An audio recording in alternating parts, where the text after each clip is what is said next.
2. Welcome to LoveLine with Adam Carolla and Dr. Drew.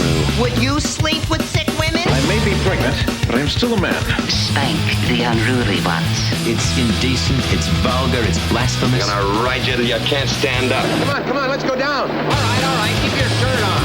LoveLine's meant for an adult audience. LoveLine may contain sexually oriented content. Listener discretion is advised. Here's LoveLine with Dr. Drew and Adam Carolla. 91, fax number 310-854-4455. I'm Adam Carolla. That is Dr. Drew. He's a board-certified physician, Dixon medicine specialist, so don't F around with him. Tonight, our guest is none other than Young MC. Hello. Drew, you into the rap scene? No. Something I didn't know when I was reading your Bible. Yes, definitely. I wrote so much that they just decided to have a whole religion just follow me. We're off to a shaky start already. I should say bio was that you wrote Wild Thing and Funky Cold Medina for Tone Loc. Yes. Two of my all-time favorite. Wow. I guess you'd call them raps. Is that a rap song? I guess so, even though, ironically, I believe K-Rock here in town is the station that broke it. Is the first station to play Wild Thing, if I'm not mistaken, unless my memory truly fails me. I believe that this was the first station. Producer Ann says true, and as a matter of fact, I think we have a all-Tone Loc weekend coming up, don't we, Ann? No, we don't. Oh, okay, just checking. Do you talk to Tone much? I don't see him that much, but he should be kissing your ass. No, not really. I mean, but you made him a ton of money with that. You know what? With the label that we were signed for, we didn't make it. We didn't make either one of us a ton of money. Oh, I can't believe that. I mean, those two songs especially were just so damn huge. Well, it's good. For me, I feel good. It's the right place, right time kind of thing, so I'm kind of pleased about that. All right, so the latest effort is called Return of the One-Hit Wonder. Yes. Young MC has a sense of humor. I like that self-deprecating stuff. Yeah, definitely. Coming out tomorrow. Tomorrow, actually. And how would you describe this latest effort? This latest effort, I think, from beginning to end, I think is the best record that I've made in terms of an entire piece. I've made albums before, obviously, to have big hits on them, but I didn't want to fall into the trap that people a lot of times do, where you buy an album and you only like one or two songs off that album. I wanted to make sure that this is an album that you can listen to all the way through from beginning to end. Right. So in terms of an entire work, from track one all the way to the end, it's the best that I've made. Most continuous, you know. All right, and let's we'll hear stuff off of Return of the One-Hit Wonder as the night wears on. Yes, we'll hear something pretty soon off it, but I want to talk about you for a second. Were you born in England? I was born in England, yes. Because your dad was in the service? No, my parents are Jamaican, and that was a natural migration to move from Jamaica to England.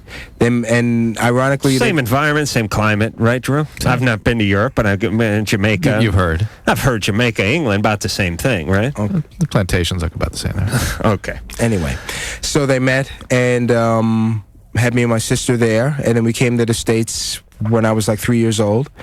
And I was raised there until... I was raised in New York until I was about 18, and then came out to L.A. to go to college, and then signed my recording deal while I was out here. And you went to SC? Yeah. And you were economics? I got an economics degree. And you couldn't make any more money out of that Tone Loc deal? Hey, man, you know, if I had a law degree, if I had a law degree and a pistol, then, you know, we could be talking. All right, but you're not, what do you think of all this? I know, it's like, all right, I'm sure you get asked this question all the time. No, but I want to, you know, you're not into this whole gangsta rap business. And, no, not really. Not into this East Coast, West Coast business, although you're a guy who was on the East Coast and came out to the West Coast. Exactly, so it's really difficult. I have this record on here called Coast to Coast, and I'd say, how can I describe which one is best? I'd be schizophrenic. You know, it's really difficult for me to say which I like better, because I was able to build a lot of what makes me Young MC came from the East Coast, and a lot of what makes me Young MC came from the West Coast. So it's really difficult for me to say which is best, and I can see the love that people have for each coast. So did you fear for your life at all when all this stuff had come to a head about 6 months ago? Not really, because the media will have you think that it's rampant. Right. You know, that you just it's the whole LA riots mentality. Yeah, it's like if you're driving on the freeway, you're going to get shot or bit by a pit bull. Exactly. Or whatever the... or shot by a pit bull. Whatever the fear du jour exactly is that the media's jumped all over. Yeah, Fear of the Month Club. Now some chameleon gay guy is going to come in your window and kill you at night. That's the latest exactly. one. Right. I'm scared to talk about the guy. I'm just going to be waiting for me out in the parking lot or something. Yeah. All right, shoot Drew if you're listening. Looks good in a wig. All right, do we want to hear something off of that, producer Ann and engineer Mike? Okay. Oh, the blue box. Ah, yes. Thank you. Return of the One Hit Wonder is the name of Young MC's latest CD, which will be out tomorrow, by the way, kiddies. And this one's called On and Poppin'. First single. It's on and poppin', and on and poppin', and on and poppin'. Yes, it's on and pop. Oh, yes, it's on and poppin', and on and poppin', and on and poppin'. Yes, it's on and poppin'. Show me the money. Ain't no time to act funny. I'ma pick up the mic and rhyme for you, honey, cause the party got started 9:30 or so. It's 10:15, so I got to go. With the key in the ride and I starts to cruise. The foundation boom at the House of Blue. Pull up as a valet, park the ride. A voice says, yo, young, help me get inside.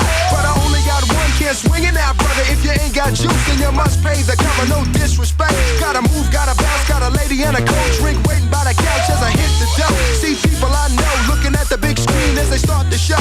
Getting in the flow and there ain't no stopping. Tonight's gonna be right, cause it's on and poppin'. It's on and poppin'.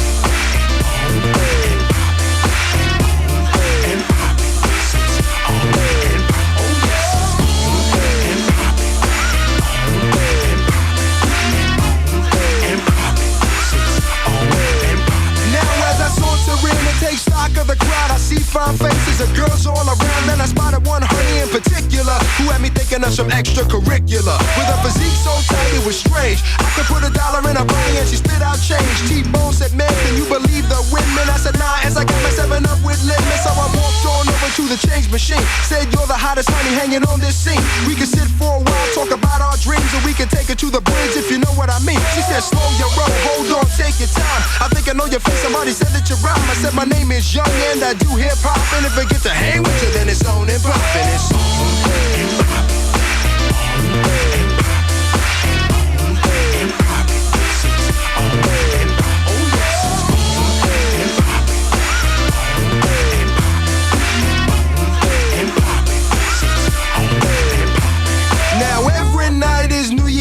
When you got a fine lady hanging on your sleeve. And I've never been much for make-believe, so I'ma put it down proper by the time I leave. E-man, what up? Then he told me hi. I seen you talking to the lady that was oh so fly. I said, yeah, later on we'll be hooking up. Turn around and this lady was booking up. Like a bat out of hell running down the stairs. And this wasn't in my plan for the sidewalk fair. Hopped in the 300, she was out like slick. Damn, why the valet gotta be so quick? So I headed back home with my feelings hurt. There was a bad cologne, a mouthwash not working, then I hit the brake.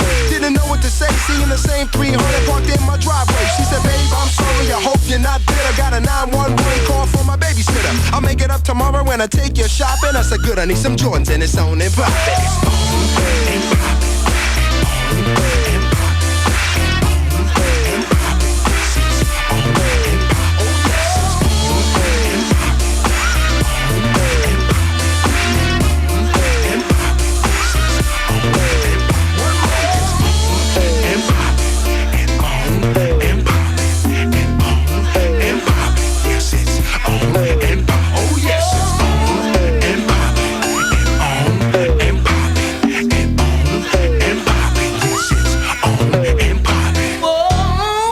What? True talking. Hello? All right. On and Poppin'. That was the name of that one. Yes. From Return of the One Hit Wonder. Young MC is here. What is Poppin'? Well, no, it's a term actually that I picked up from some of my homies, as it were. And every time they describe a good party or a good time or something like that, it's like, man, it was on and popping, and they would come back to me with that, and I said, I should make a song out of that, and just went ahead and did so. Yeah, you know, the cool thing about being a artist like yourself is you can coin a phrase. Yes. You can get the funky cold Medina. Yes, and the wild thing and the Buster moves and things like that. Right, definitely. and then you got a bunch of 13-year-olds talking about doing the wild thing, busting a move, and down in a few funky cold Medinas. Yeah, and hopefully they'll be saying that things are on and popping now, and you know. That's what it is. I'm going to try to work that in. Okay. Yeah, your words have just taken off like wildfire at him. Yes. He has to coach me to use his words. I have a couple of words. If you could work these in, yes, Mr. MC, I appreciate it. I have replaced the word ridiculous with the word ridiculous. Okay. Geez, what rhymes with ridiculous? It's going to be tough, but I think you could force it into a rap somewhere. Also, I think there's a bacteria. Oh, like I've seen it on Staph something. I don't know. So I saw it on one of those dial commercials or something. What is it? Staphylococcus? Staphylococcus? Yeah. All right, you could rhyme that. Right. Maybe. Definitely. Maybe for a soap You know ad. what? The next single. The next single, definitely. That and what are my other ones? I would like to work in the phrase. Now we all know that women have a hymen. But what I'd like to start working into the language of America is the gay male has a behymen. That may be a little tougher to rhyme as well. No. But you could, with rhyming. Yes, I could find something. Mr. MC is truly impressed. No, that's the thing. I'm more on his face. He's an artist. He's thinking. I'm more concerned with it making sense than rhyming things with it. Well, you forget about that. Well, see, that's the thing. You know, it's coming from Mr. Corolla. All right. So we have any sexual dysfunction yet, or we're gonna? We're getting to it. Okay, Julie, just checking. Yeah. You're 24. Yeah. You're on with Young MC. Hi. Hi, Julie. Well, my problem is I been seeing this guy for 3 years. For the most part, we're pretty happy. But he's been really pushing for a threesome pretty much since we started dating. He had one with 2 guys and a girl, and he just thinks it'd be great to do it the other way. I pretty much, kind of said, yeah, whatever. I was pretty promiscuous just before we started dating, and so in the beginning, I was like, maybe, What was all that promiscuity about? Oh man, I was a nut. I don't know what I was doing. What was the matter? Did you tell him you were a nut? Yeah, he No. was a nut. See, this is the greatest form of torture for a male. It's like I had sex with everybody. I was doing all the wild stuff, but not with you. Yeah, and the worst is I've had sex on 27 first dates, but it's going to take 6 months for you to get in my Yeah, page. but let's flip it around, guys. I mean, the fact is she's telling you that she was not well, she was in pain, and she's feeling better about herself. All that acting out made her feel worse, and she has some sense, at least some glimmer of hope and health here, that if were she to do something that she didn't feel right about again, it wouldn't make her feel good. Well, how long have you been with this guy, Joe? 3 years, she said. I can't stand when a guest listens. I actually, It's going to be a long night. No, you're an intelligent guy and you listen. My problem is I could care less and I don't listen. I'm not that smart. No, well, I think you're showing him up. You're saying right. Thank you. No, it's hard. If the guy really cares about her, if the guy really cares, he wouldn't do this. He shouldn't make such an issue about it. That's right. Although, the one thing I will say is that he set a bad precedent by having, if it was 2 guys and 1 girl, how can I put it? Even though I haven't done this stuff myself, I think it puts you at a disadvantage from the male standpoint a little bit. It's like, I think the guy's fantasy is always... That's what he wants to do now is the 2 girls. Yeah, 2 girls and 1 guy, but... Right, depending on what your proclivity is. I mean, obviously, if you're bi or you're even gay... 2 guys and a girl would be fine, but I'm guessing you're thinking like a straight guy. I'm thinking like a straight guy. Drew's thinking like I'm thinking, and we're thinking 2 girls and you is the best way to do one of these threesomes. And it will harm you, Julie. Don't do it. So he has a little score to settle, but and I would assume that you don't have bisexual tendencies. No. See, that's the thing. She's one of the few women, especially from LA, that don't have, because I know all the women I run into are bisexual. I gotta buy them. I gotta buy them stuff before they get sexual. At least. No, go ahead. Where's that? Well, I almost. Thank you. Thank you. Thank you. I'll be in Vegas next week. I think it's a matter of this. Whenever you try to talk a woman into doing something she doesn't want to do, she does it, she ends up resenting you for it. So you may get away with it for an evening, but it's going to haunt you for years to come. Yeah, because if you wanted to cook you a meal or you sleep in the bed next to her, or there's something like that, she'll find a way to get back at you. Also, absolutely, look, women remember. The kinds of feelings that come out of that sort of an encounter are totally unpredictable. And somebody may end up attached to or attracted to or involved with somebody else, and you don't anticipate that necessarily. Exactly. Isaac. Hi. You're 17, you're on with Young MC. Oh, hi. Hi, Isaac. Oh, I was just thinking, all these people call up about their relationships, about how they have all these problems, and I think that's a very messed up generation. Like, I don't know. I think people should be able to call up and say all the good relationships they've had in their lives. And you must have had a ton at 17. No, not really. Okay, just checking. Have you had any good relationships, Isaac? Well, I've tried, but I don't know. Yeah, but let me tell you what this show is, Isaac. Reality. Reality. we want the effed up people calling. No, wait a minute, because that's reality. Listen, you don't bring your car over to the mechanic and say, "Hey, everything's running great. Just thought I'd come by and let you kick the tire. Now, you could keep it for a couple of days. I'll pick it up. Don't touch it. It's running fine." I mean, this is what this show is. I just misunderstood.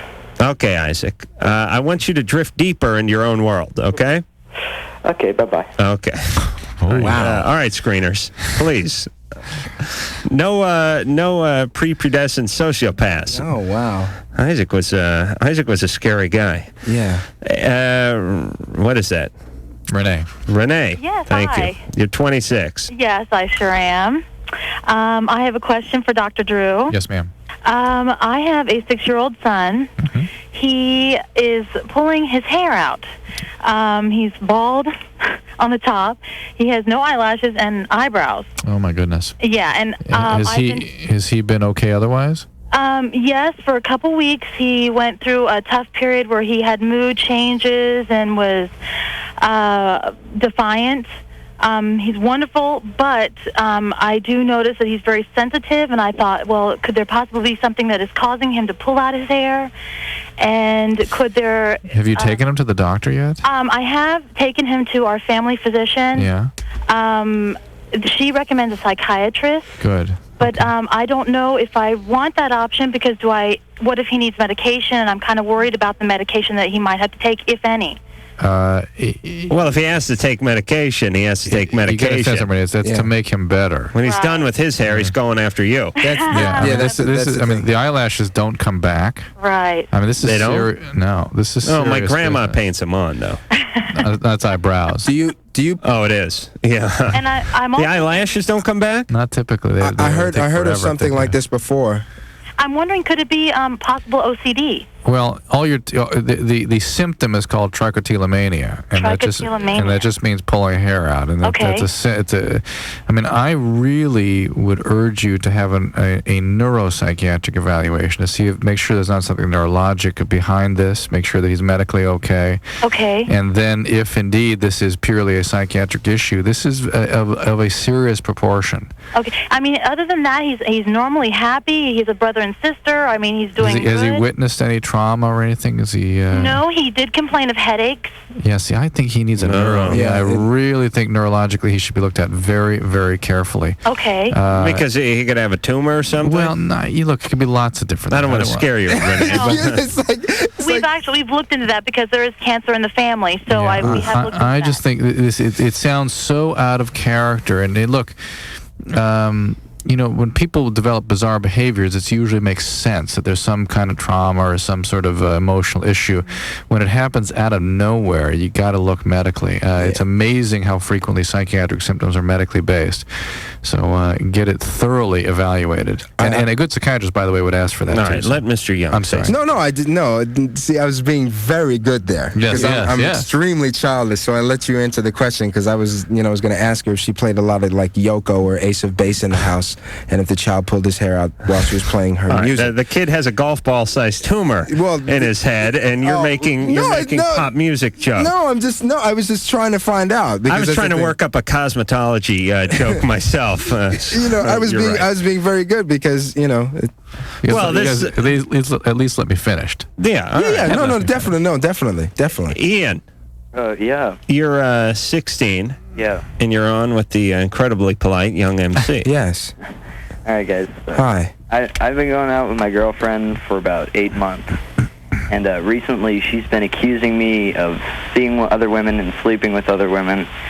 And this is totally untrue. I told her that, but she still doesn't believe me. And she's saying, unless I tell her the absolute real truth, then she'll leave me.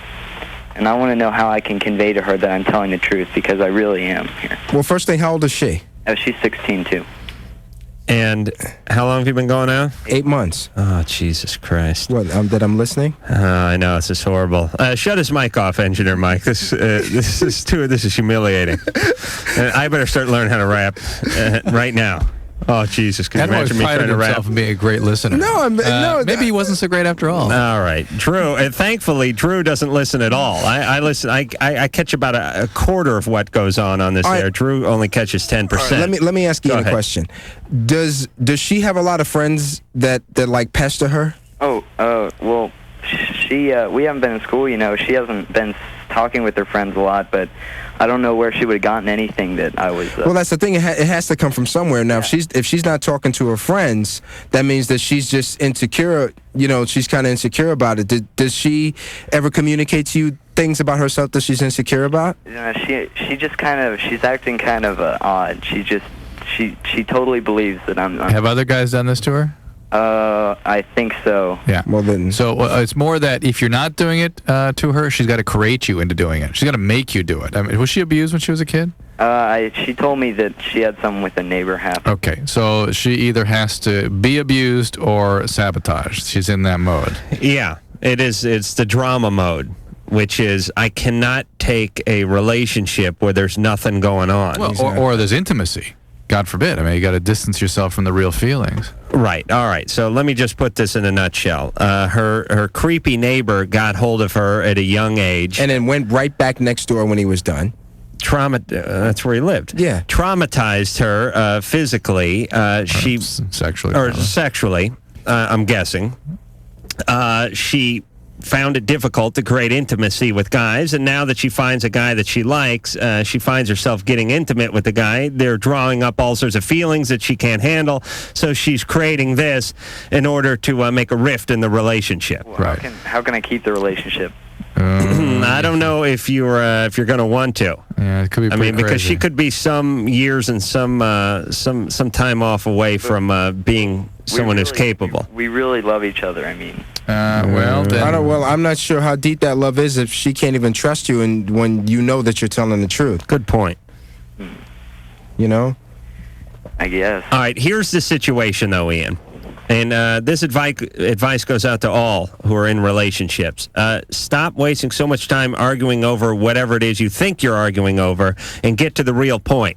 The real point is she was physically abused or molested, that she's horribly insecure, that she picked a guy in her last relationship that fooled around on her, and she's now taking all that horrible energy and dumping it on you. So you could tell her until you're blue in the face, listen, baby, I'm committed to you. I never cheated on you. I'll never stray, and it's never going to be enough. Start arguing over the real issue, which is why she has to bring this chaos to the relationship, and stop talking about whether you cheated or not, because that's a moot point. You didn't. I don't know how many different ways you can say that. You were not every man, despite what you symbolized to her. Right. That was very good, Drew. All right, Drew, before you leave, I hate to stop you. Drew, I'd like to do that. I'd like to just get up and just make a comment e pluribus rectum, and then get up and just leave to some fanfare. Drew, we're not going to commercial yet. All right, this is Laura. All right, you ready? Thank you. She hates her mom for letting her dad sexually abuse her at age 6. All right, and more Young MC after this. We were going to help you. Yeah, we were. But you don't need our help. You have never Loveline.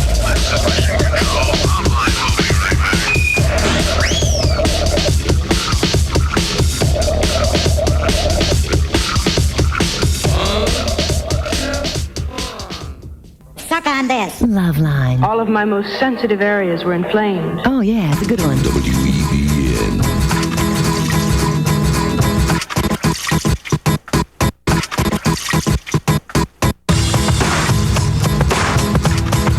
Hi, this is Rodney Dangerfield. I'll tell you, the guys here at Loveline are the greatest. They're the best in the whole world. Now, will you please untie me? Yes, we will. Phone number 1-800-LOVE-191. I'm Adam Carolla. That is Dr. Drew. Tonight our guest is Young MC. Tomorrow night we have John Leguizamo and then Lamont Bentley from Moesha being here. Next week, Kristen Johnson from Third Rock from the Sun, which I personally wrangled to get on the show. Cool. Nora Dunn, from Saturday Night Live. And then Rick Ocasek will be in here at the toward the end of the week. Come in here. I will be away next week. Oh, you will? Entire week. Well, you're missing Nora, Rick, Yeah, and appreciate Ann Kristen. for scheduling all those interesting guests. I just... Are you going to have another doctor, or it's going to just be a free-for-all? We're going to get a porn star in here and turn it into an orgy. Oh, that'll be cool. No, we're getting... who's going to come in? Bruce and John, I think. When you're... Dr. John will be in here, and then Bruce will be in here. John is... Dr. John must... No, not such a nut. Not that. Must have been the right place. Must have been the wrong time. That's a great song. That is a wonderful song. I've been running violence. Yeah, I remember that. All right, young MCs here from England to New York to the fabulous USC on to then Bust a Move came out. You were saying right when you graduated. Yeah. With your economics degree, and then it's been nothing but cash and chicks since then. Oh, yeah, definitely. That's why I'm hanging in here with you two guys tonight. 10 o'clock at night, I'm here talking to people. Talking to people that have sex. And Return of the One Hit Wonder is the name of Young MC's latest effort, and it comes out tomorrow. And I hear you're going to be up at City Walk here at Universal City tomorrow. Yes, City Walk out here in L.A. They're doing all kinds of performances up there these days. The Monkees were there, I think, last week. What are they? Where do you perform there? In front of the theater? And actually, no. It's out in the courtyard where the fountains are. Right. They just block that place off and throw up a stage and put speakers out and just let you go at it. And I heard they bump there too. They let you play pretty loud. It's not like a car stereo. They let you really go. And how many songs you do? Oh gosh, between 8 and 10, I think. How long does that take? A little over half an hour. Oh, so you don't play a real long show? Nah. Are you? But you're saying you're going to be doing a lot of like TV and radio and stuff like that. Are you going to get out and play other than the City Walk stuff? Somewhat. But I'm more interested in just interviews and just letting the record get out and saturate. Because to me, I think the worst thing from an artist standpoint is getting out there and doing a whole bunch of material that people don't know. Right. At least you can get, if you're 2 singles deep into a record and you go and start touring, then it's cool because you know the old stuff you have and a couple of the new songs they will know, and then you introduce them to the rest and they're more receptive. Did you tour a lot to support your other albums? Oh, yeah. The first one, Bust a Move, oh, God, it was like, I had to get my tonsils pulled out when I was done. Oh, really? Seriously? Yeah, seriously. Oh, my gosh. Yeah, it would. Well, you have a manager that books you in the coldest parts of Canada and then brings you back into Arizona like the next week. And you wonder, it's like, Mississauga to Phoenix, that's the flight. And then you wonder, it's like, Marvin, why do you keep coughing up blood? Oh, no. That kind of thing, so. Are they big into Bust a Move in Canada? Oh, yeah. I went gold, if not platinum. I think, was it a platinum record? Might have been a platinum record in Canada. Let's call it platinum. I'm not exact because it doesn't have to be as much. I think 100,000 is platinum there. Right. And you have to sell, I think it's 99 and a moose you have to sell there to go platinum. But what about You're a rapper, Asia and Europe and where are you received the best? I'm received the best by a drunk woman. No, I don't know. You get received. I'm received well a lot of places. It's really difficult to tell. It's not like you can sit there and say, oh, well, you sold so much at a certain territory And, you know, it was a long, drawn-out process in terms of the Well, what about, promotion like, of the have you ever record. played Japan? No, I've never played Japan, but I know I can if I, you know, when the time comes, I know that I can. I have ways to get over there and play. I just never got to it because I toured the country. I toured this country like 3 times. Then I toured Canada twice. Went over to Europe, did some stuff in the Caribbean, Australia, you know. Oh, it's a lot of running around. We're like, well, we went to an auto parts store in Van Nuys and signed a headshot. There you go. I got to get out of this radio. I got to find. I got to get into this rapping, Drew. Okay. Laura, you're natural. 15.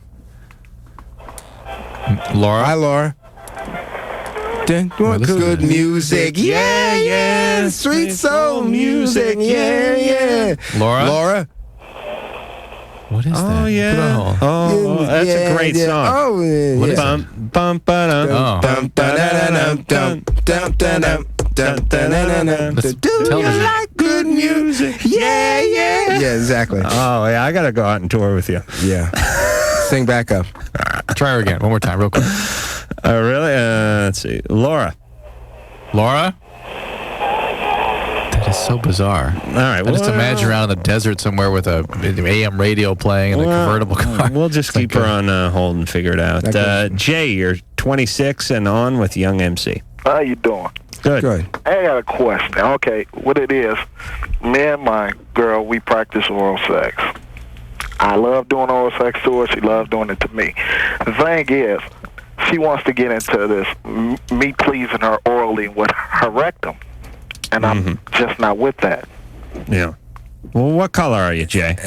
What does that have to do with anything? Because the black guys don't like going down on women. That's he's already doing it. I practice oral sex, and I love doing it to her. I'm just saying that we may have found an anomaly here. Well, I'm a black man. All right.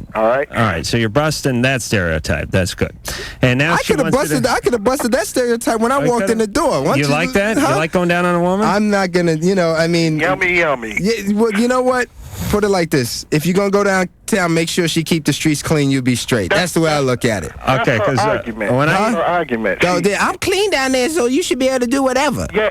Well, she says, well, if I'm clean enough for you to do that, I should be clean enough for you to do the other one. Oh boy. She is a clean person. It's just that I just can't get past it. All right, explain to her that I don't want to get too graphic or too foul here, but that that's my point. I'm trying to find a tactful way to tell her. Explain that poop does not come out of the vagina. But that could be the name of your next rap song, by the way.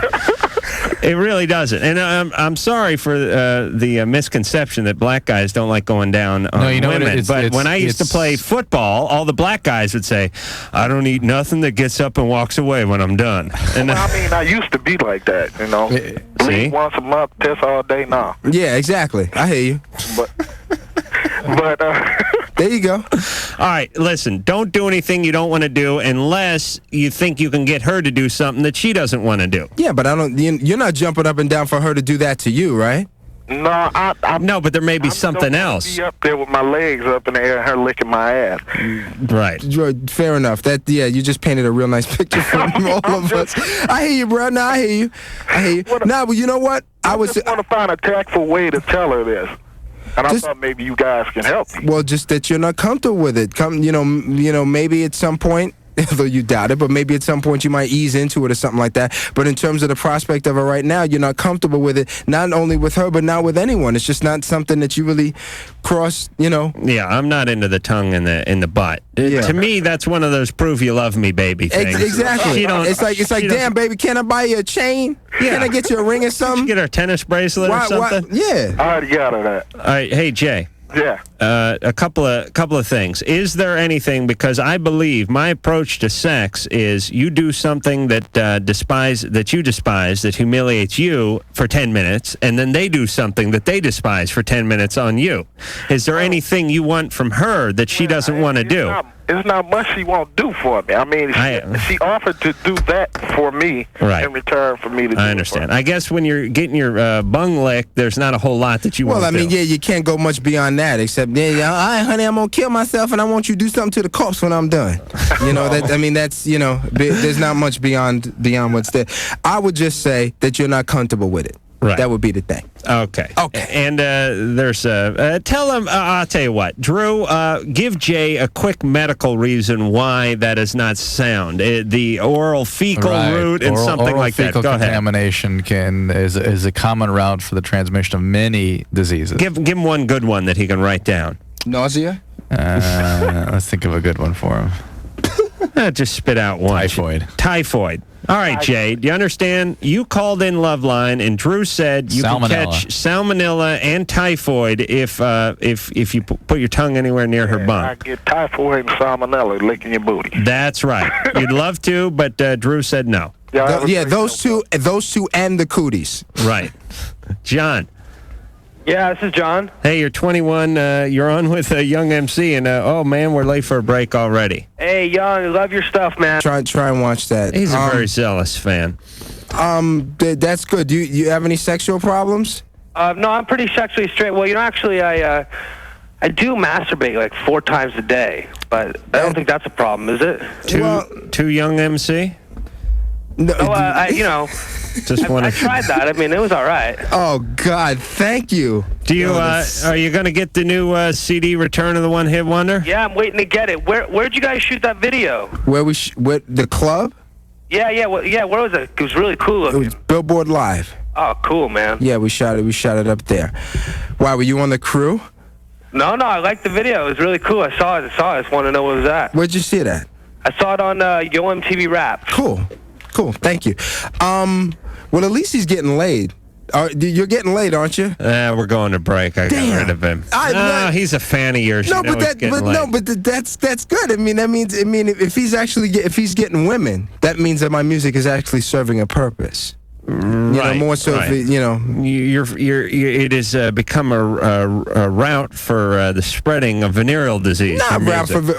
So all right. He's safe. He's masturbating 4 times a day. He's safe. I'm teaching him responsibility. Yes, that's what I like. There we go. Okay, so I should be happy. Whoever's doing the linens is pissed, but he's safe, and you're selling product. And we'll be back with Young MC right after this.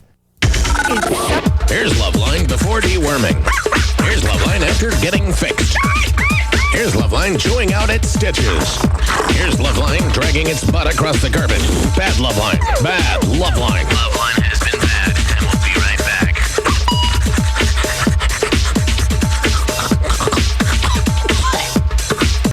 Oh, yeah, right there. It's LoveLine. On WEBN.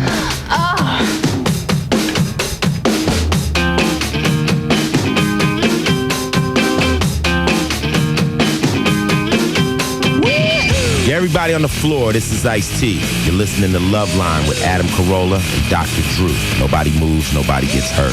It's about time to have Ice-T back on the show as well. I haven't seen him in the TV shows last time we saw him, or was it the radio show? That was the same week we had them both that week. Yeah, he lit up the TV show, you and he. Oh, we had a good time. Oh. Young MC is here tonight. Return of the One Hit Wonders, the name of, is this the 4th CD? Yeah, this is my 4th album. And that is coming out tomorrow. That would be the, what is tomorrow? 22nd, Tuesday. July. And where do you see, I don't know, these are trite questions, but where do you see yourself down the road? Do you want to go out? Do you like getting out and playing, or would you rather produce and write? What? I mean, for the time being, for the near future, I'd like to go out and play and support this album and maybe 1 or 2 more, something like that. But I think when I'm older, I want to write more, I want to produce more. I think that's, in terms of longevity, for me, it would be better for me 5-10 years down the line to be writing and producing different types of music. And we were talking at the beginning of the show that Young MC wrote Funky Cold Medina and Wild Thing, 2 huge Tone Loc hits.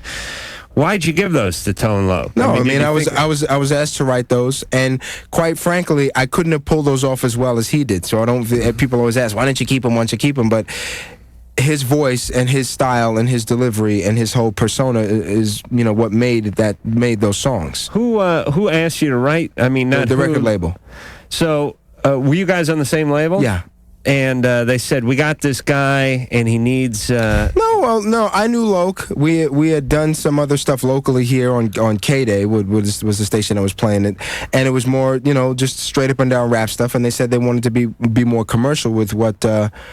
They wanted to go for a bigger audience and try and cross some stuff over, and that's a gift I have, is to write stuff like that. So they came to me and asked if I would do some stuff, and I said yes, and that's about it. Oh, it was not like I wrote Wild Thing in like 35 minutes. Oh. And like there's 4 verses in the song, and 3 of those verses they kept originally from what I did. Funky Cole Medina took an hour, and it's the same thing, about 3 out of 4 verses. What is I know what the Funky Cole Medina is, but where'd you hear about that before that? Well, they asked, they said aphrodisiac, and we're thinking of a couple titles, and Funky Cole Medina was one of them, and we decided on that title, and I went and wrote the song. So you just invented the word Funky Cole Medina? No, I didn't.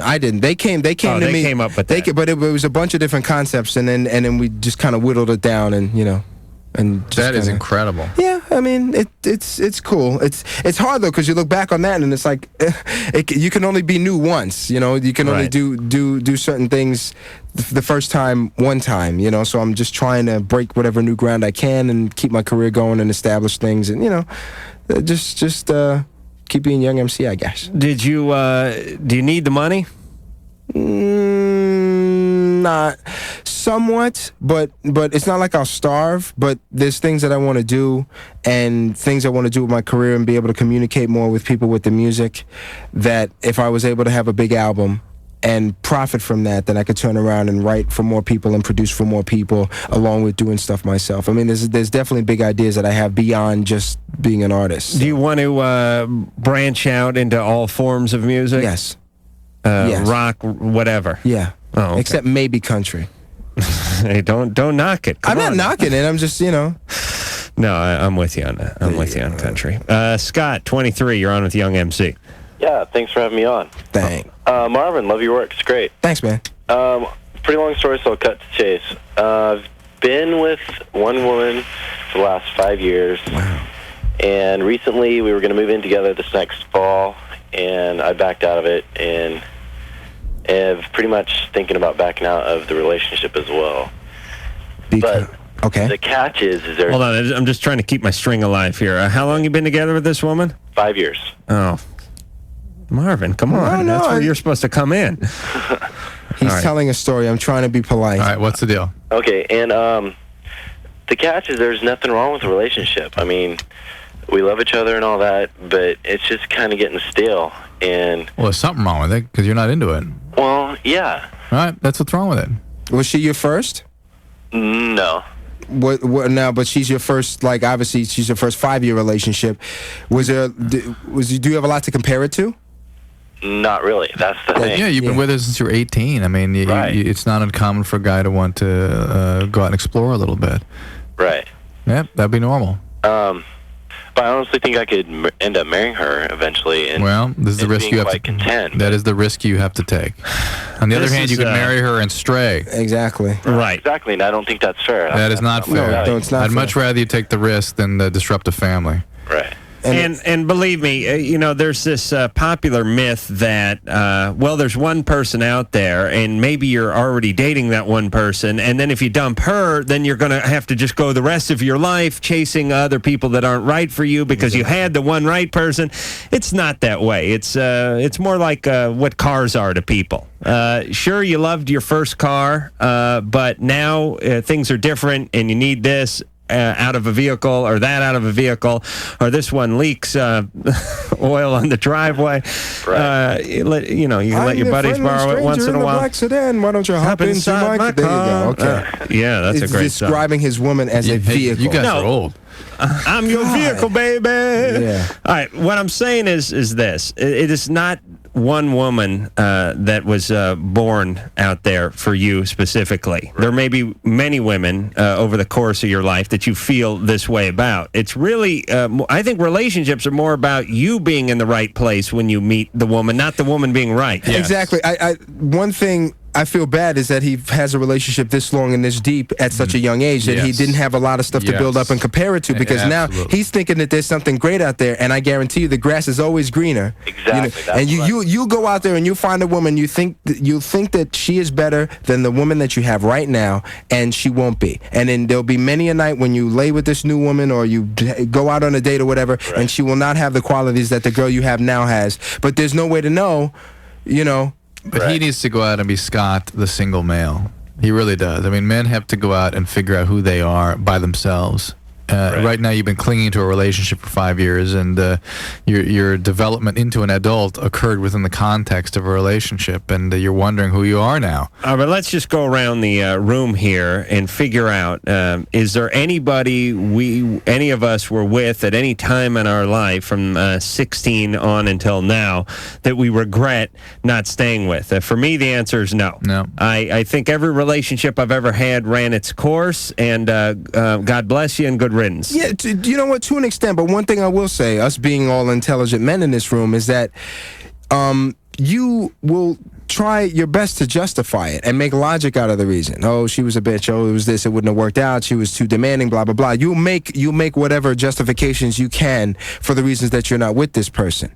So even though I'll say no, that there's not somebody that I know that I would want to spend the rest of my life with, there may have been people that were pretty close to it, and that I was so picky and so, whatever. That's what I'm saying. If you were in the right state, you could have done it, right? But you were 23, you're full of piss and vinegar. You just got a record contract, whatever it was, right? Whatever was going on with you right then, it couldn't have happened. There's plenty of women I could have been with, but if you would have got me before the age of 30, I was a mess. I mean, I was incapable of carrying on a relationship. Much more important for a male is not so much who they're with as more it is where they are in their life. That's true. All right, and ladies understand that too. When there's some 22-year-old guy you're trying to get to marry you.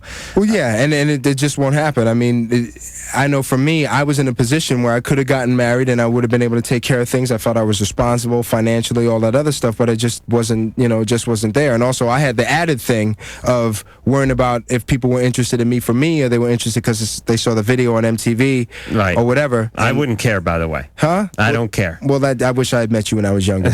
No, I'm not talking. No, I'm talking about me. You, please. I'm not trying to date you. Yeah. Someone, Anyway, next call. Hey, April. Yeah. You're 14. Hey, I was just wondering, is it more dangerous laying out in the sun or just being in a tanning bed? Probably more dangerous laying out in the sun, but they both have their risks. Are there other things? The sun, when laying out at the beach, you have a higher likelihood of dangers from the sun's rays, and in a tanning bed, you have higher likelihood of getting crabs. Okay. So it sort of balances out, doesn't it, Drew? The effects from the light aren't as dangerous as they are from the sun's radiation, is it? Almost. You see, it is? Some people believe it might be a little riskier, but it probably is slightly less. I thought they say, though, we have this UVA, UVB, ray. and stuff. No, they still, look, the UV energy disrupts the elastic fibers just beneath the skin, and that's what causes wrinkling. Once the elastin is gone, it is gone, you get wrinkles. And then in terms of the risk of skin cancers, basal cell cancer, squamous cancers, melanomas, it's probably not substantially less from a tanning booth. By the way, you see the black guy is not talking. Well, we get some sort of hair relaxer.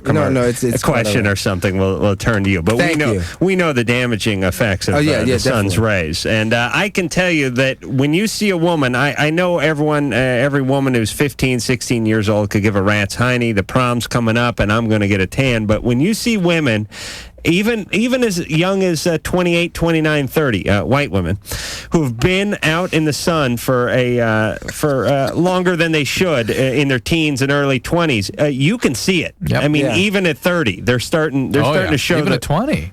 Yeah, starting to look like saddlebags. So elephant thing happening, definitely. Yeah, so ladies, please take note, and better you should go for that Kate Moss heroin addict look than that tan, sultry Nubian look. Okay. Well, unless you're a black woman, that's fine. No, I mean, Cultivate the no. Nubian So the look. Kate Moss thing is just. I don't like it either. No. But in terms It's of like eat a sandwich. You know, just you're scared you're gonna have sex with her and just break her. Crack. What was that? Oh, my pelvis. You know, it's like. But wouldn't you be flattered? No. Okay. Oh, when we come back, we'll get into a young MC's penis. That's thank the you. thing. I'll tell my theory about why the black man's penis only appears larger than the white man's. Why, shadowing? Ernie, the world's fastest drummer for LoveLine. Hi, when I'm not drumming, up a storm. What was the rest of it? LoveLine will be right back. If it's not, sue me or something. Man turns animal for the erotic pleasures of women. It's LoveLine. All right. W-E-B-N.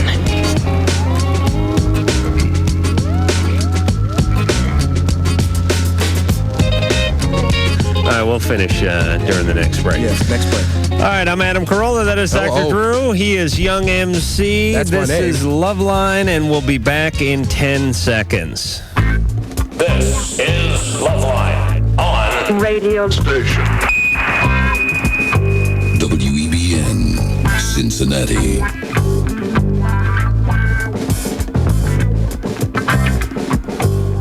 All right, it is LoveLine. Adam Carolla, Dr. Drew, Young MC, John Leguizamo will be here tomorrow night, and then it's just it's a who's who of big time celebrity celebrities in here on LoveLine. Have you seen the commercials or the promos for this movie Spawn?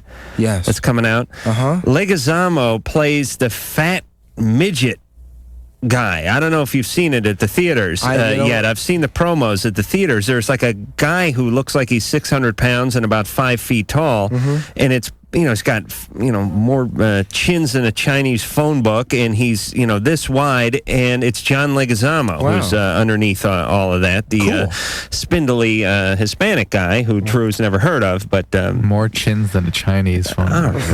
True.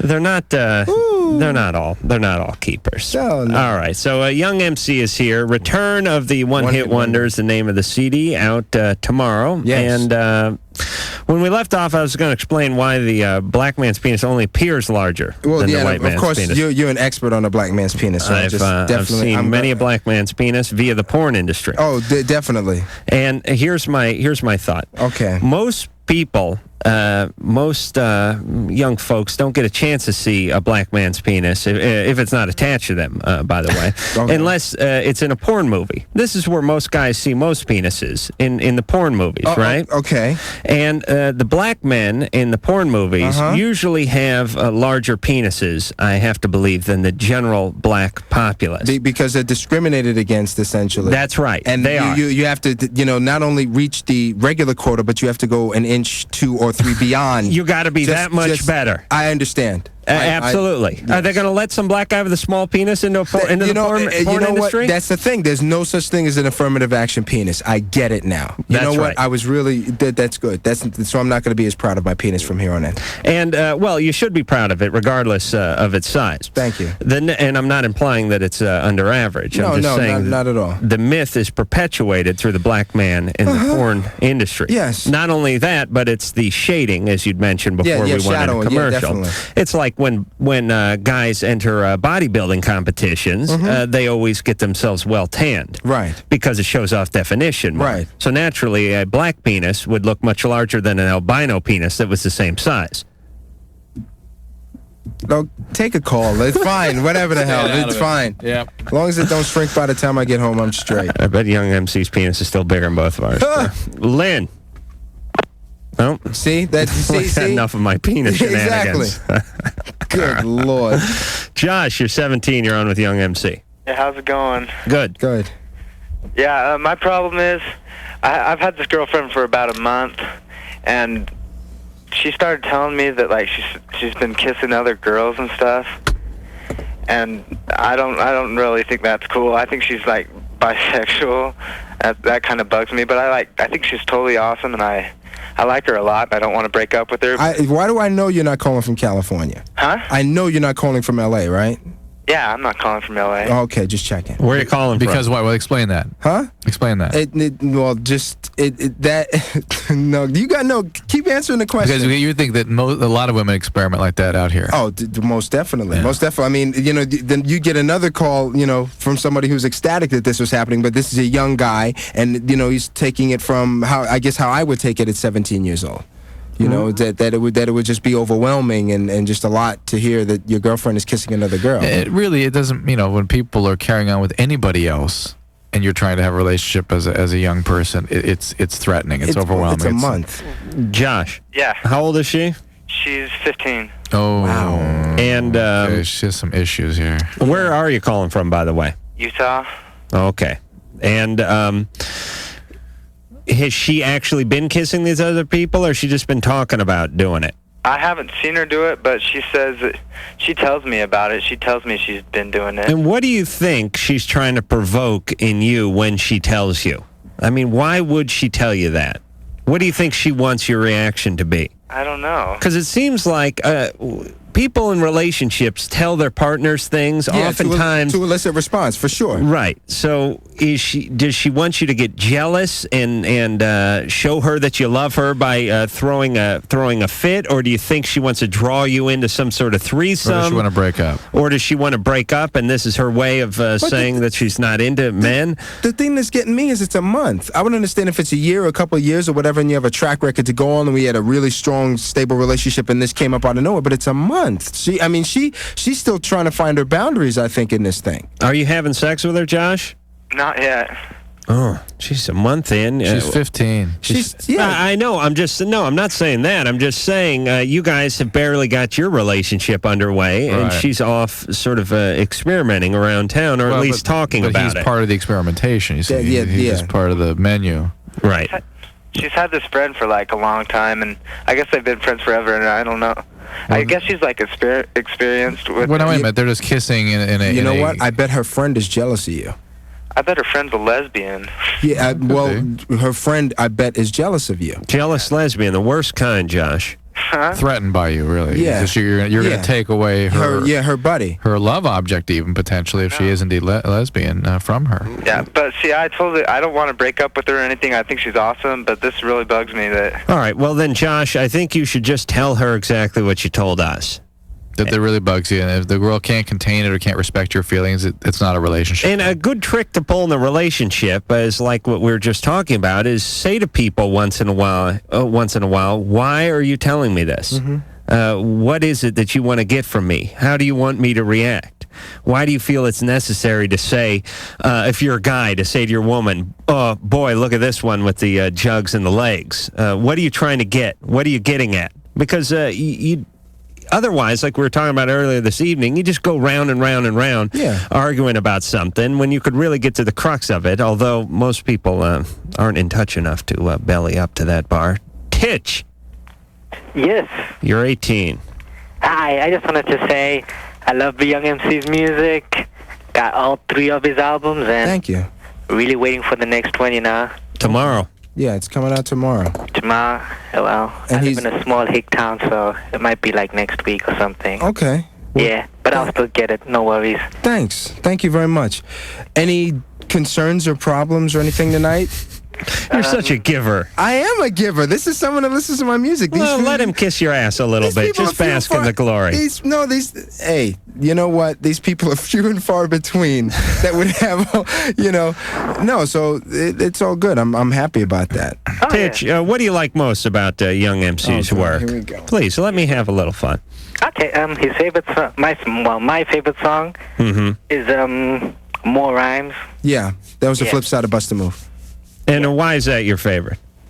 Oh, I like the part where it goes, I got more rhymes than water seen by a sailor, more than husbands of Elizabeth Taylor. My God, he studied my lyrics. This is Give us a little more rhymes, Titch. More rhymes. You know what? I don't even know it as well as he knows it. I know. Because Tone Loc wrote it. Well, thank you. I could go on tour with you and then, and like take your place and start singing. Thank you very much, sis. That means a lot, man. No All right, worries. Titch. Appreciate it. It should be, like I said, in the rest of Western civilization, it will be out tomorrow. In your town, it could be a couple of weeks, but you'll be able to find it. In this day and age. Yeah. You'll be able to get hold of down. it. Justin, 16. Yeah, what's going on? Hey. Yeah, I've been going out with this one girl for like a little bit more than a month. Okay. And I don't know. It was like good when we first started going out, but What, the first couple of hours? no, like 3 or 4 weeks. Well, it's a little over a month, so you're 5 weeks in now. Yeah, just about. So what happened last week? I don't know. I haven't done anything with her since like 4th of July, so. You mean Damn. nothing physical? No, just like kicking back with her. Like I went camping with her and her parents, you know? Mm-hmm. He hasn't seen her since the 4th. Yeah, like I saw her, but she doesn't like do anything with me. I'm like, last week I was like, yeah, I haven't seen you for a while. You want to like do something? But she's like, oh, I'm busy. I'm booked up. Are you saying do something in terms of sexually or do something in terms of spend time with you? Yeah, spend time with me because like I just want to like do stuff with her because I like to be around her. I don't know if she like. All right, but she's not into you, Justin. Yeah. No. No, ask her. Go up to her, ask her. Well, but listen, young. Here's what's going on. Women, especially young women, they don't come right out and say stuff. Yeah, they kind of phase you out. Your actions are speak much louder than words. If you have not been with her, and I'm not talking about sex, but you've not seen her basically since the 4th of July. Mm-hmm. And you've only been going out for a month. Well, you ask her, she'll say she went out with this guy for 3 weeks. Ask Justin, he'll say he's been going out with this girl for 5 weeks. True, okay. It's his girlfriend. It's his girlfriend. Justin, this relationship ended a couple of weeks ago. Was there a straw that broke the camel's back? Was there something that happened? No, well, I saw her today. I mean, she like came by my house with like another guy and this one girl. Mm-hmm. Like, I mean, she just like has like a lot of guy friends, you know. Mm-hmm. And like, I don't really have a car, so I can't go pick her up or nothing. But like, these guys have cars and stuff. Mm-hmm. And, like, I don't know. I think I like kind of see that she's like insecure and like worried about herself. She might like travel too. Huh? She might like to travel.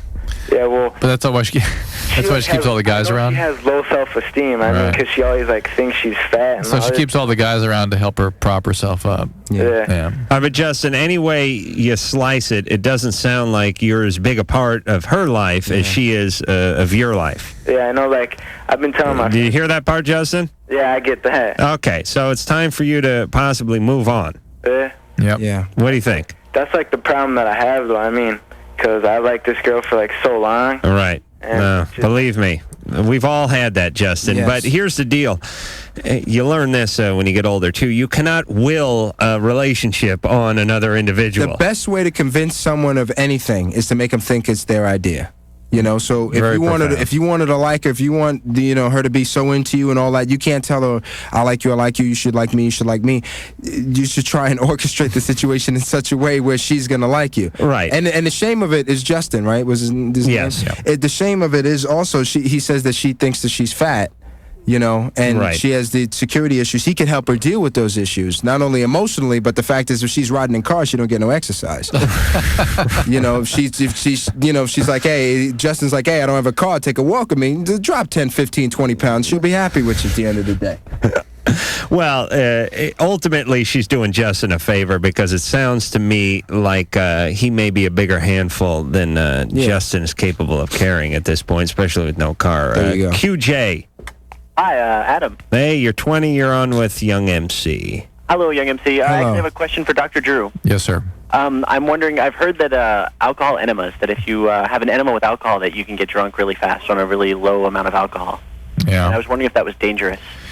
I'd rather just pop for the extra $2 and get a few more 40 ounces than actually put a hose in my ass. What's wrong with you, Adam? That's just me. Especially, it's very embarrassing when you're at a bar, for instance, and the guy's actually dumping, margaritas and whatnot into the funnel that's attached to your ass. Yeah. You got a beer bong, as it is. Beer bong in your ass. Yeah, exactly. Hey, that could be the name of your next rap song too. Beer bong in your ass. Yeah, that is an area that is highly absorptive, and certainly alcohol is absorbed through the rectum. But you got to understand something. If you really can't control how big a dose or what you're getting that way, and you can overdose yourself very easily.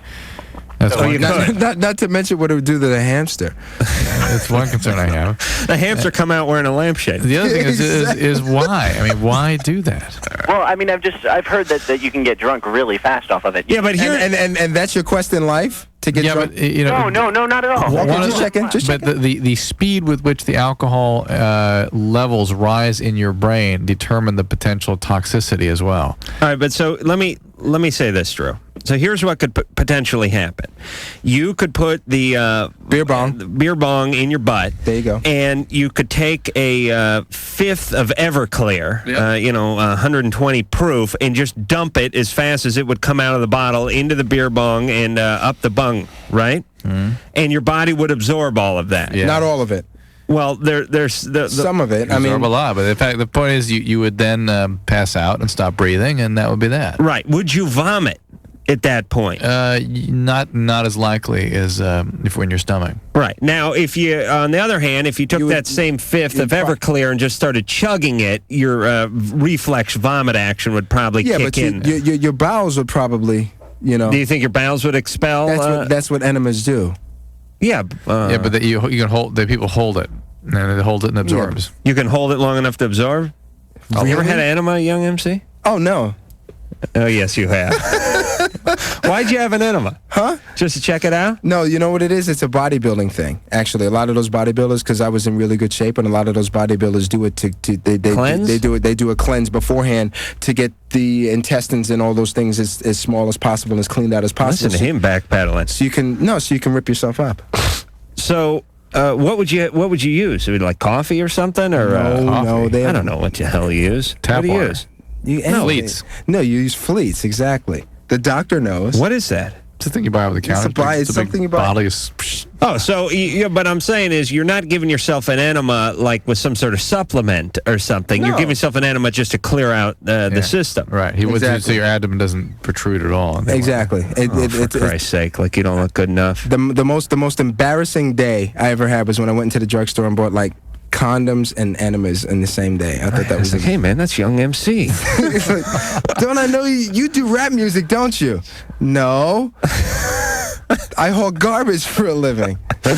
So, how long does it take now? Once you give yourself the enema? God! Come on, please. Well, the doctor would know. Fleets you can just let go in and come out. Yeah. And then what they're trying to do is just evacuate what's down there. But, Exactly. But normally you put like a tap water or something like that. You put it in and hold it. And because how much can you take?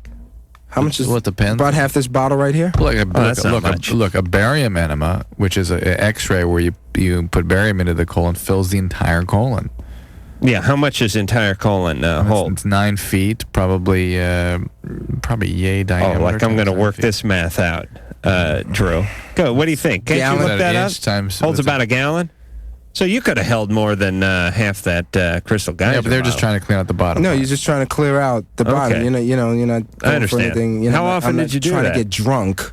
Was that bodybuilders do it right before a show? I did it right before. Like I'd have to do something where I'd show my body off or whatever. Like you're doing like a video or something. Something like that, yeah. Or before you're like on a first date or something that. No. All right, but it's not a gay thing at all.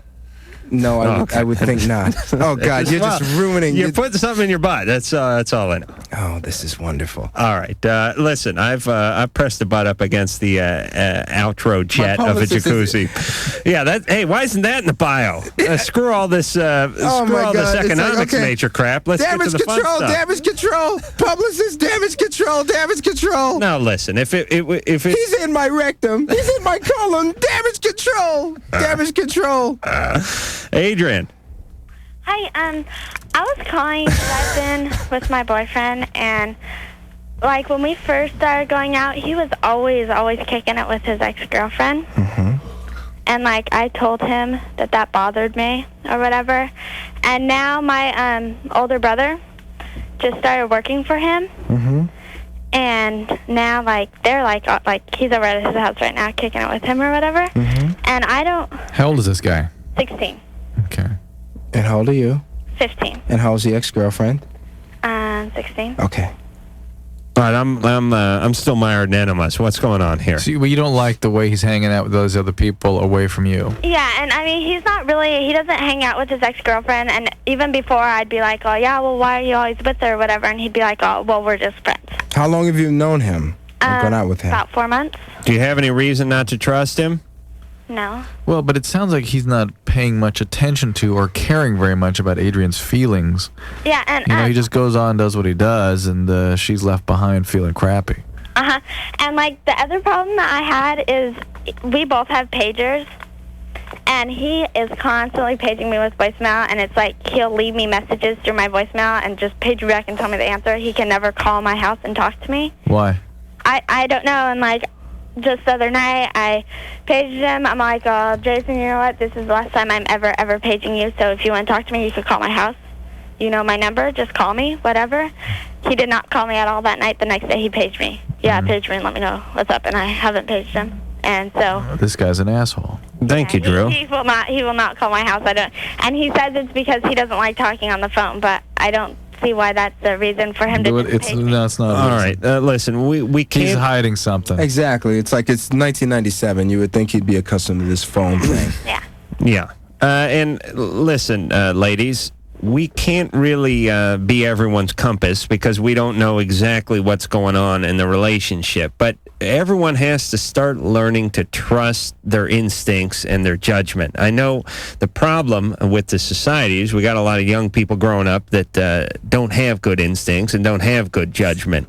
But at some point in life, that's really all you have.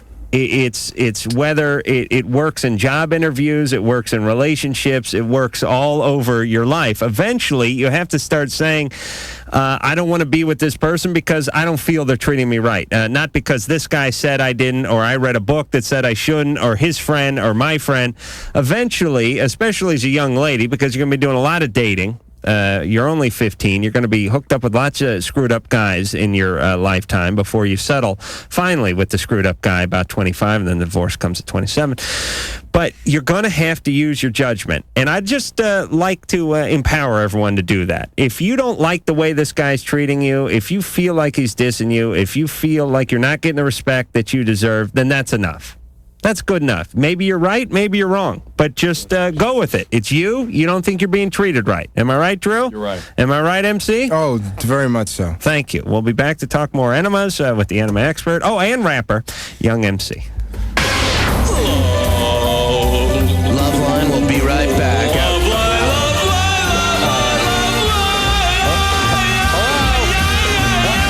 LoveLine will be right back after we kill the singer. Oh, no, go ahead. Sorry.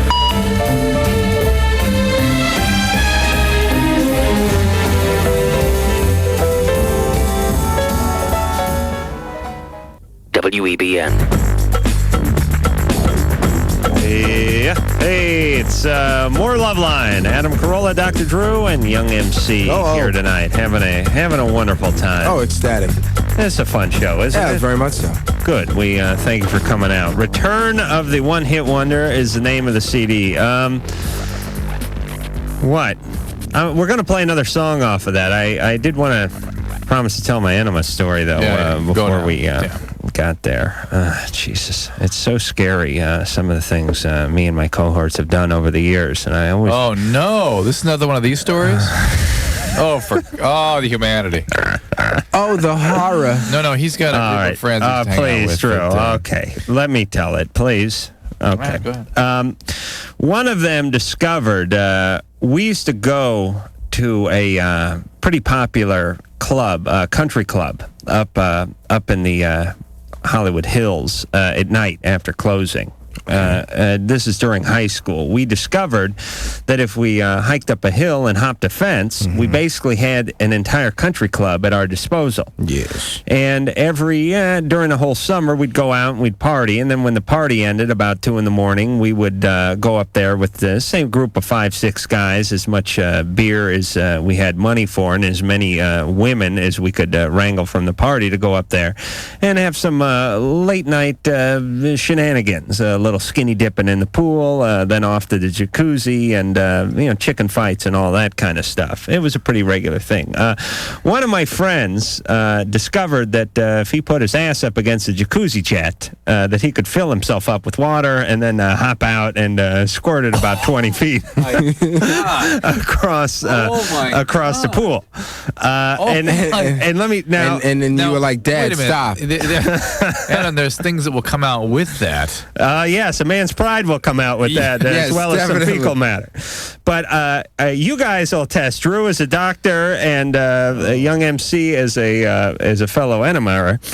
That the bowels have incredible strength. Oh, immense. So you don't know how strong that contraction of the bowel is. Did you guys have distance contests? No. Stand on a line and just on the market set? We never actually were able to calibrate anything because there was always a heavy fear factor going on. No one was going to bend down and hold the tape to the ground for fear that some horrible atrocity may be committed on them. But the point is, and I'm not recommending any of the kids across the country listening try this, but rest assured, you can't squirt water 18, 20 feet out of your ass. You absolutely can. Right. True? Am I right? Anyone within the sound of our voice, he's kidding. You can't do this. Don't do it. Drew. All right, let's just say you... I just don't want to give anybody an idea. Nobody should be experimenting like this. Rupture your damn colon. And don't light your farts either. Oh, that's the least of my worries. There you go. I have years of that. But the point is, Drew, is as a doctor, you will attest to the incredible strength. Incredible strength. And you think you can spit water out of your mouth. You think you may be able to urinate some distance. Try shooting something out of your ass. I'm sure if you could get a tennis ball in there or something, you'd go at least 100 feet. There you go. All right. What? What? What are you supposed to do, Drew? Everyone's doing it. What are you supposed to do? Yes, everyone's doing it. I really didn't even accept. I'm having trouble grasping this. You did this too? Well, sure. It was survival of the fittest up there. How many guys were doing this? Oh, it was a pretty elite group, a handful, maybe 6 or 8. 6 or 8 guys atomizing themselves and then firing the contents into the pool. It said atomizing. Is there a word? Is such a word? You learn new things every day. Well, Drew's nickname in high school was the Atomizer. He's describing it like it's the Navy SEALs, as it was an elite team that went underwater and put their rectums over the jet and turned the jacuzzi on. Bravo, Patrol. I'm having trouble actually grasping that we're talking about something that 6 guys did. Purple Heart Group. Oh, yes. No, but you know what's funny? They climbed a hill and jumped a fence to get the opportunity to do this. To fire their bowel contents into the pool? Is that what we're talking about? It wasn't always into the pool. It was, Did you listen to Hit Me With Your Best Shot as you were doing this? Swim in that pool the next day? I mean, think about this. Right, none of us are marksmen, Drew. Please. You didn't discuss yourselves? All right, it's like when you go out and celebrate for the 4th of July and you shoot a couple rounds up over your head. You don't know where it's going to land. Talk about the oral fecal contamination. Yeah, no doubt. Crying out loud. All right, Drew. I just thought it was something. I thought it was a rite of passage. You didn't do this? No. Okay. How many times? Drew, let's just go to the song. How many times? I'll tell you during the break. We'll How go many to the times? This is amazing. I can't remember. It was a long time ago. I can't believe we've done this show for a year and a half, and this is a story I've not yet heard. Young MC, once in a while when you filled yourself up with a bodybuilding enema, that it's straight a little bit. You didn't always go right back down into the toilet, did you? I was able to control it. I'm not popping my ass in a jacuzzi jet. But the one thing I do want to say... Well, we're not all rich rappers over here with an entourage, an enema entourage. Oh, yeah, an entourage. I got 2 women with me, and I don't sleep with either one of them. I got an entourage. All right. Give me a break. But, I'm a rapper. I want to get my stuff played on the radio. But it's like... I feel indifferent about getting it played after such a story. It's like you don't want to associate it with this. Enema story. And now. Wait a minute. Before I got to hear this part of the story. Wait a minute. I'm totally intrigued by the behavior of the young male. Navy SEAL. How did the initial perpetrator describe how that series of events came to pass? Well, it's like asking. He took his pants off. Well, he backed up to the jet and thought, oh, this is interesting. Let me show you guys something. You know what? You know what? He was a bachelor, so he's thinking, oh, I don't have to shower too good tomorrow morning. You know, if it's shooting up here, it cleans me out nice and good. I don't have to worry about anything tomorrow morning. Yeah. Isn't that the what happened? Isn't that the ultimate in hygiene, though, Drew? That's the thing. And then he got a seal. He got the airlock. Bad. And that's when it kind of threw him down. Well, first off, Drew, it's hard to chronicle these things. It's like saying who ate the first lobster. Who figured that one out?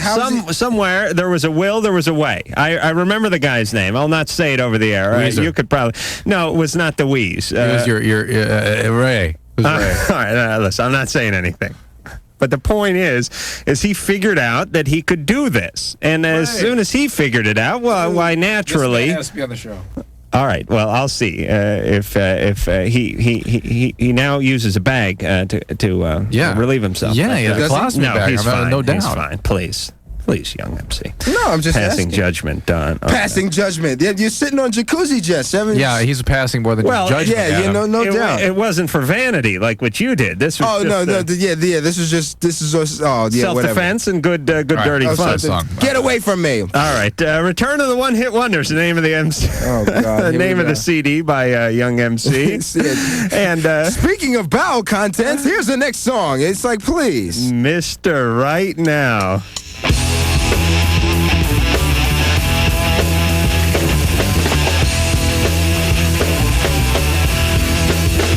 Well, baby, every time I see you, you're not hard to see through, cause you're locked in chains, asking me to free you, and I'm getting sick and tired of providing the key, when I know that you're not getting loose from me. Well, tell me, what in the hell was this punk's name? Was it Andrew, Stu, or maybe Lou or James? And he promised you he'd love you forever and a day, but too bad forever was 3 months away. And you said he left you after that trimester, and you're looking at me. Well, baby, I suggest you just chill. Look in the mirror, maybe you hear her voice in your mind to make it clearer, cause you're Mr. Right, turning to Mr. Wrong, and inspired a hip-hop punk rock song. And you're looking for a man, I'm a man in hell, because I may not be a Mr. Right, but I'm your Mr. Right now. I'm your Mr. Right now. Well, knuckleheads come and knuckleheads go, and knuckleheads need love too, I know. But one thing, baby, I just could not get through is why these knuckleheads need that love from you. It's a sad situation, you and your relationship, going out with men who trip, they flip, and then you come running to me, cause I'm your locksmith, chilling with the master key. Indeed I do have a need for you, and when he cuts your butt, girl, I bleed for you. Guaranteed it's true, but you just don't check it. You'd rather just let some man get you naked and make you pay all the consequences. I wish you'd come back to your senses and see a young man that'll make you say why, cause I may not be a Mr. Right, but I'm a Mr. Right now. I'm your Mr. Right now. Ladies and gentlemen, Rubberneck.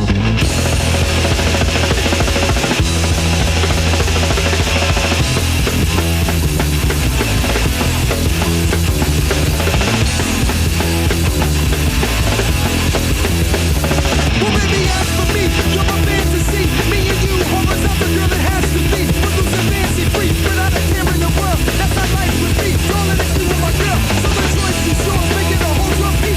Cause there's something inside that I must believe. When I'm going too fast, I take a fool in the mouth. You know just what I mean. So I'ma slow it back down at a slower pace. Recognize my face, cause there ain't another lady who can take your place. Lingerie and lace or anything you wear has me thinking about the things that we both can share. WMC's the name, Rubberneck's the band. They got the instrument, my microphone's in hand. Understand the man before I take my bow, because I may not be a Mr. Right, but I know Mr. Right now.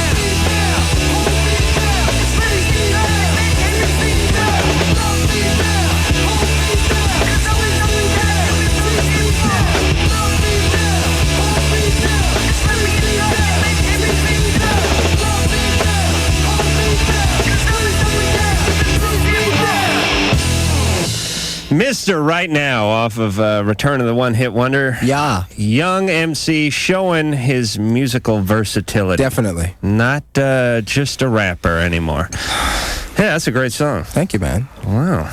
Who do you, we're running late for break, but why don't you tell me who do you like out of the rap genre? Oh, man, I like a whole bunch of stuff. Gosh, in terms of what a lot of these rock stations would play, Right. It's hard to say. I mean, basically, all the records that people hear all the time, I get into. You know, so everything from Stone Temple Pilots to, you know, I mean, Pearl Jam, Sublime, Green Day, that kind of stuff. I mean, it really runs a gamut. I like Rage a lot. Obviously, Rage Against the Machine. You know, which that song had seemed like certain elements of it in there. Well, if somebody raps over a rock beat, it's Rage, and you know, I mean, it's a style of music, you know. Right.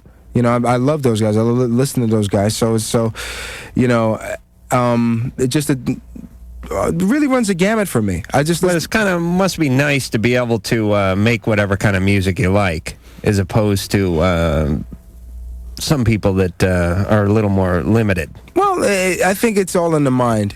I don't think I expose much more talent on this than I would expose on other records. It's just being open rather than saying, oh my God, it's got a guitar in it, I'm going to lose my fan base or something like that. I'm more interested in kind of making the best music I can, and I thought it would be interesting to get together with a rock band and make a cut. And let me ask you this. Do you think, because I would make the argument with bands like, you know, Rage Against the Machine, maybe 311, and some other bands like that, that it's no longer so clearly defined. You're either into rap or you're into rock. I mean, it's like it's not as clearly defined. Because like back in the day, it was like either you're listening to Grandmaster Flash or you're listening to Molly Hatchet.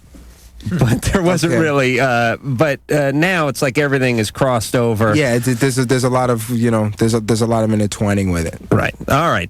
We got to go to break. Yes. I'm going to let Drew explore my rectum, and when we come back, thank God I didn't help with that problem you did have. Thank you, Drew. We'll get into that when we come back. Bye. All of my most sensitive areas were inflamed. Really? LoveLine will be right back to deal with inflamed, sensitive areas. Radio that keeps you up at night. It's LoveLine, only on WEBN.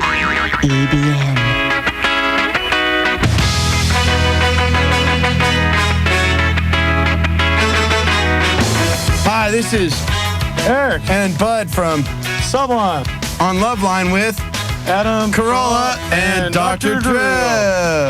Were those the guys from Sublime? Yeah. Boy, they were drunk by then. Were they drinking in here with you? Oh, yeah. Yeah. Orally, right? Not. Yeah, no enemas. Nothing. Now, he made a comment to me out there. And what did you say? Now, if peeing on each other was a 5, then what was flinging poo? That was like a 9. On each other, or yeah. Now, why did you? It occurred to me. I thought, why did you guys like finally resort to torture? Or cutting off digits or something. I mean, because really, you really were getting there. Oh, well, listen, my friends, I've had my friends on more than one occasion while we were sitting. You know what? And by the way, cutting off digits, you have to explain to your parents. You know, you could shoot poo and have no evidence of it except, you know, I ran through a sprinkler and that's why my pants are wet. Okay, and it strikes. You could have hung with us, young MC. Yeah, you know, well, yeah, you learn and what it is to strikes get the over. ear strangely when you call those people your friends. Well, anyone who has been young, except for, see, Drew went to a certain special school. What was it? The Little Lord Fauntleroy School for Hemophiliacs? Or what was the other one? Well, I'm missing a title here. The Little Lord Fauntleroy School for... what was it? Hemophiliacs. I know, but I can't remember. What the hell was it? Hypochondriac hemophiliacs? You'll have to come up with a new one. I got to write down. Sorry, we're boring our guests. But the point is you grew up with a bunch of guys who wore like ascots and stuff. I grew up in North Hollywood. We had to make our own fun. We didn't have Pong and all these other newfangled Space Invaders or where the hell you were playing. We didn't study. We had to make our own fun. We didn't have any money. This was a cheap way to have a good time. That's all. There are people on the phone with problems. There we go. Yeah, let's go. Yeah, thank you. Ellen, 25. Hi. Hi. Okay, I'm 25. I'm in grad school. I feel like my life's together, but I have a problem of a wandering eye. Was albino hemophiliacs, by the way. That was a school. Okay, they're still talking amongst themselves. Yeah, go ahead. Take so you have a wandering eye. Are you in a relationship? Well, I have a guy that I see who's great, but I still... You're not in love with him. No. No. All right. You want to have a love relationship, and this you would have that with him if he were the right guy. Yeah, but I just feel like I'm not satisfied with anyone. Like I continually meet lots of people. Have you ever been in a relationship? One time. What happened with that?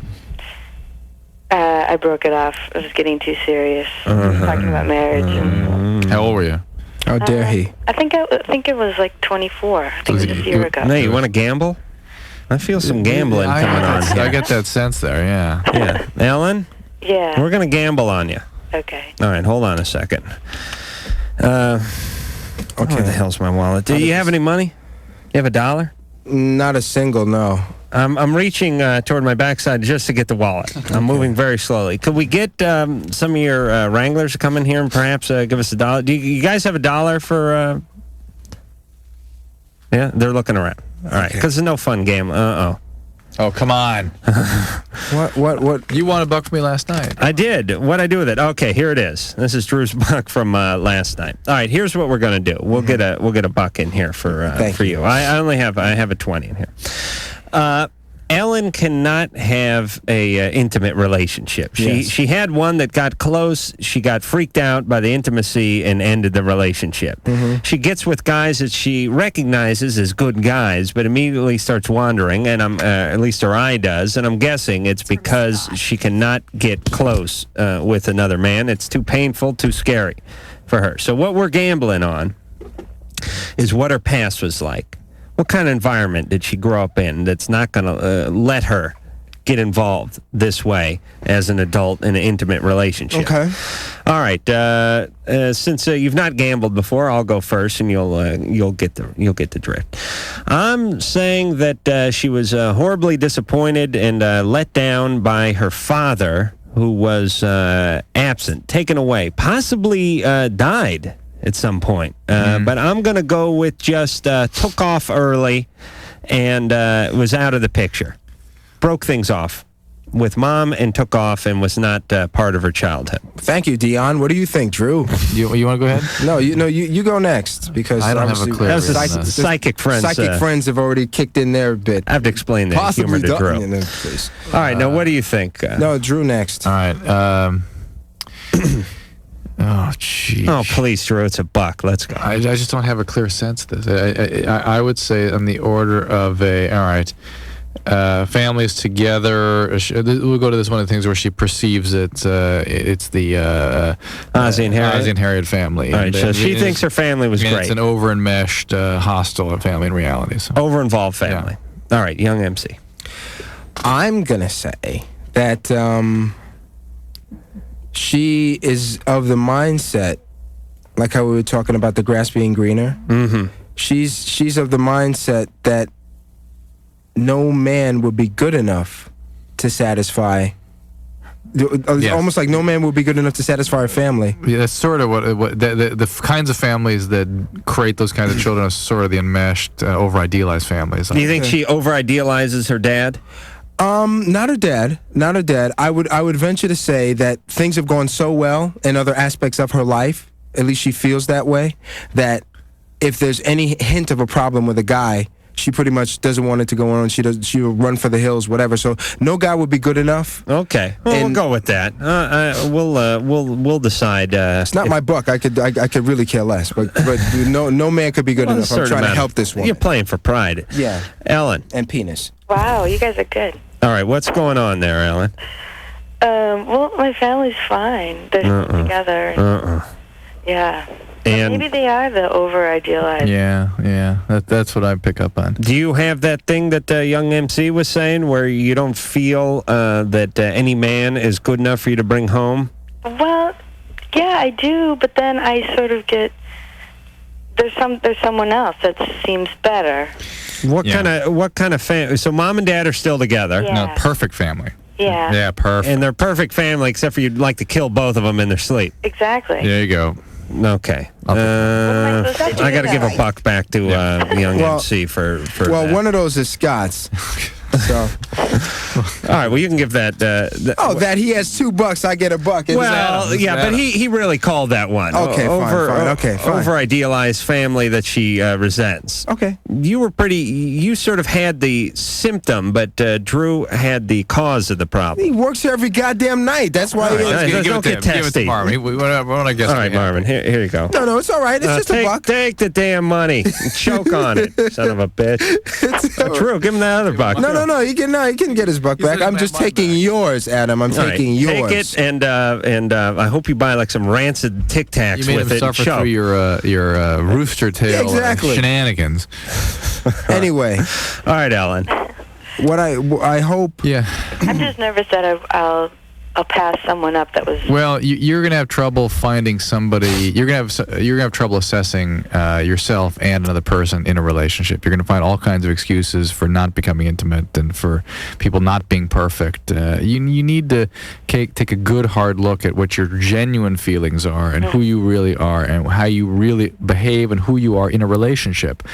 And you've got to get some distance from that family, which has invaded every aspect of who you are. And you have to individuate from that and become Ellen in a relationship. And if you can do that, you'll have relationships. If you can't, you'll have therapy. There you go. Right. We have time for one more quick call. Thomas, 24. Hey, how you guys doing? Good. My problem is that for about the past year, I've been seeing a prostitute. She's been my girlfriend. Are you paying her? No, not anymore. Okay. It's his girlfriend, he said. After about, I don't know, 5 months, I guess, of seeing her. Around 4 or 5 months, I guess, she stopped. She quit being a prostitute. And yeah. That's nice. Okay. Do you have a good job? Me? Yes. Yeah, I've got a fairly decent job. Pimping? No, not. Oh God, here we go. I'm trying to help. I understand. And you live with this woman now? Do I live with her? Yeah. Oh no. You're his girlfriend. Right now, actually, the relationship's on its last leg. Why?